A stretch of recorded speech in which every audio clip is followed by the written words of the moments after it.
Bem, pessoal, vamos de BTC no fim de tarde dessa sexta-feira, 22 de setembro. Agora na Espanha, 21 horas e 39 minutos. No Brasil, nesse momento, 16 e 39 da tarde.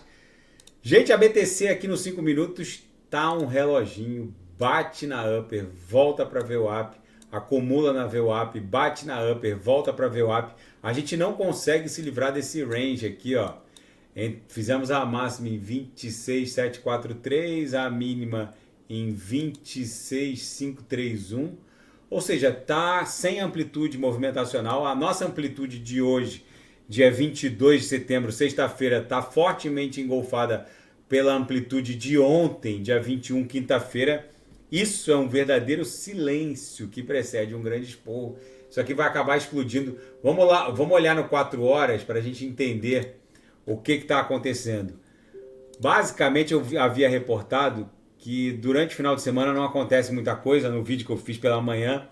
E é bem provável que a gente fique acumulando aqui, ó, na banda inferior da banda de VWAP no semanal. E a gente só teste a própria VWAP semanal, que está lá em 27 mil, na esteira da abertura dos futuros no final do domingo, na madrugada de segunda lá na Ásia. Quando começarem a abrir os futuros de Ásia, do Japão, da China, os futuros da Índia, aí a gente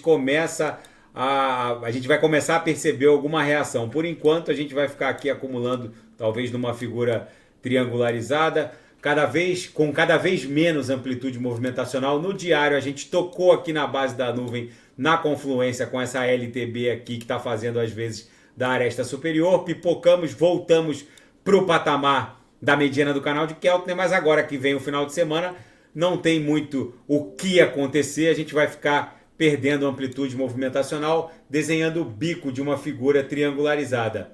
No 6 horas a realidade é a mesma ali do 4 horas, talvez a gente esteja desenhando esse balezão Bolshoi aqui, essa canaleta virtual de alta. Como a gente está lambendo a base dessa canaleta, é bem provável que a gente passe todo o final de semana encostando aqui na aresta inferior, para na esteira da proximidade com segunda-feira, com a abertura dos futuros na Ásia, isso aqui iniciar uma explosão até o patamar da aresta superior, que está lá próximo de 28 mil dólares. O DXY segue ali ganhando um pouquinho de fôlego, mas não consegue incursionar para dentro da nuvem, absolutamente sobrecomprado, e já ele vai tombar igual uma jaca, fazendo com que a BTC, lá no nosso gráfico semanal, inicie essa pernada aqui em direção a 40 mil dólares. Se ficar mais aberta, pode bater até 42, 43. A gente está agora sentindo o peso resistencial da upper, da banda de VWAP anual, que é essa banda verde aqui, ó. Na seara fática, a Google Cloud adicionou suporte para nodes da Polygon Matic, Optimism, Polkadot e outros ecossistemas. Gente, isso é muito importante. Isso é um ponto de virada para a própria Web 2. A força computacional que vai sustentar a internet da Web 3, que é o futuro, ela vai advir, muito dessa força computacional vai advir de nuvens que paulatinamente serão descentralizadas. Por enquanto, essas clouds são altamente centralizadas. 98% de todas as nuvens do planeta pertencem a Alphabet, Google, Meta, Facebook, Apple e Microsoft.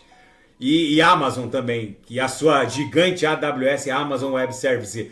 O que está acontecendo é que as grandes clouds hoje centralizadas estão se adaptando para rodar nodes de validação da Web3. Só que lá na frente, a própria Web3 vai criar nuvens virtuais descentralizadas. Qualquer um que tenha qualquer dispositivo com qualquer capacidade de força computacional vai emprestar um pouquinho da sua força computacional, do seu mobile, do seu PC, do seu notebook, para criar uma grande força computacional virtual descentralizada e rodar esses nodes que hoje começam a rodar nas grandes nuvens centralizadas da Web 2, que vão ser substituídas por nuvens DEX descentralizadas da Web3. E qualquer um que emprestar força computacional para essas nuvens do futuro descentralizadas serão remunerados com cripto, como por exemplo a Filecoin,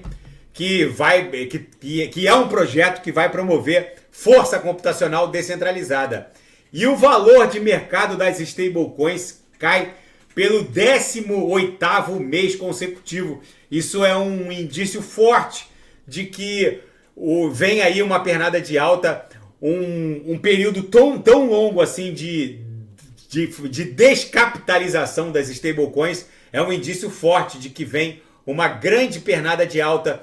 A Bybit suspendeu os serviços de futuros perpétuos no Reino Unido, atendendo a um ultimato, um aviso final do regulador financeiro britânico. E na seara geopolítica e finanças internacionais, um pesquisador da Duke University nos Estados Unidos diz que a leitura da inflação pelo Federal Reserve está absolutamente errada e que os Estados Unidos vão enveredar por uma grande recessão em 2024. O Federal Reserve pausou o rally de aumento na taxa básica de juros, mas deixou no ar a possibilidade de novos aumentos se as circunstâncias assim o exigirem. Mas o mercado meio que já precificou que esse discurso já estava pré-programado, basicamente repetiram o discurso da reunião de julho. Mas enfim, é a opinião desse pesquisador de que vem uma grande recessão para 2024. E a Rússia planeja um enorme aumento nos gastos com defesa. É o maior orçamento militar da história, 6% do PIB russo para 2024 contra 3,9% do orçamento fiscal desse ano. O PIB da Rússia está lá em 2 trilhões, é um pouco maior que o PIB do Brasil. Deve estar lá em 2 trilhões, 6% daria 100 bi de dólares. É um grande orçamento militar. Muito provavelmente o Putin está jogando um grande jogo de xadrez com o Ocidente, minando as reservas de munição e armas do Ocidente. Enfim, vamos ver como isso vai se desdobrar. E os Estados Unidos agora não opõem mais resistência ao envio de mísseis de longo alcance em favor da Ucrânia. Não só ele, mas qualquer integrante da OTAN agora pode enviar esse tipo de armamento. O Kremlin falou que esse tipo de apoio à Ucrânia pela OTAN não vai ficar sem resposta. Enfim, gente, um orçamento militar russo se encaminhando para o maior da história. A BTC aqui prestes a protagonizar, tanto no diário quanto no semanal, uma mega pernada impulsiva. Depois de 9 candles vendedores no semanal, a gente provavelmente vai concluir esse candle dessa semana, que já é sexta-feira, de forma compradora, o desenho dele aqui no Heikin Nash. Isso aqui facilmente vai se desdobrar numa pernada até 40 mil dólares. Não vai ser uma pernada linear. O DXY está começando a dar claros sinais de fadiga. Vem muita coisa aí pela frente. Semana que vem tem PIB norte-americano. Vamos ver como isso vai impactar não só a postura do Fed, mas também a postura de Wall Street. Tá bom, pessoal? Se nada fugir do script, eu volto amanhã para analisar a própria BTC. Fiquem com Deus.